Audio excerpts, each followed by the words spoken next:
मंत्री धनंजय मुंडेंबाबत आता 2 दिवसांमध्ये अंतिम निर्णय होणार आहे। मुंडेंवर होणारे आरोप आणि या आरोपांमुळे होणारी सरकारची बदनामी लक्षात घेता निर्णय होण्याची शक्यता आहे। सरपंच संतोष देशमुख हत्याकांड प्रकरणामध्ये वाल्मिक कराडचा समावेश आहे आणि चार्जशीटमध्ये करण्यात आलेल्या उल्लेखामुळे धनंजय मुंडे अडचणीत आलेले आहेत। वरिष्ठ सूत्रांनी माहिती दिली असून मुख्यमंत्री देवेंद्र फडणवीस यांच्या भूमिकेकडे आता सर्वांचं लक्ष आहे।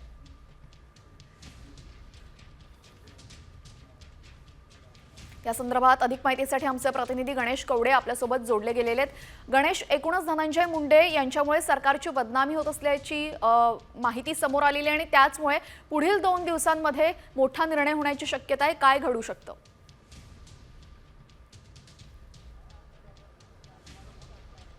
नक्कीच सरपंच संतोष देशमुख याचा जेव्हा हत्या झाली आणि या हत्येपासूनच खरं तर धनंजय मुंडे यांचे जवळचे संबंध असलेले वाल्मिक कराड हे याच्यामध्ये आरोपी म्हणून सापडलेले आहे। चार्जशीट दाखल केलेली आहे। या चार्जशीटमध्ये देखील आहे ते वाल्मिक कराड हे 1 नंबरचे आरोपी असल्याचं आहे ते सांगण्यात आलेलं आहे। त्यामुळे कुठेतरी धनंजय मुंडे यांच्या अत्यंत जवळचे असणारे हे वाल्मिक कराड होते आणि त्याचमुळे धनंजय मुंडे हे सरकारमध्ये आहेत आणि त्यामुळे कुठेतरी सरकारची बदनामी होताना पाहायला मिळते। वारंवार सरकारवर प्रश्न देखील आहेत ते उपस्थित केले जात आहेत। आजपासून खरं तर अर्थसंकल्पीय अधिवेशन होतं आणि या अधिवेशनामध्ये देखील धनंजय मुंडे यांचा मुद्दा आहे ते विरोधक आक्रमकपणे आहे ते उचलताना पाहायला मिळते आणि त्याचमुळे कुठेतरी धनंजय मुंडे यांचा राजीनामा संदर्भामध्ये येत्या 2 दिवसामध्ये आहे ती कुठली तरी कारवाई आहे ती होताना पाहायला मिळेल अशा पद्धतीची सूत्रांकडून माहिती मिळते। त्यामुळे नेमकं आता मुख्यमंत्री काय निर्णय घेतात हे देखील पाहणं गरजेचं आहे। नक्कीच आता मुख्यमंत्र्यांच्या भूमिकेकडे सर्वांचं लक्ष आहे।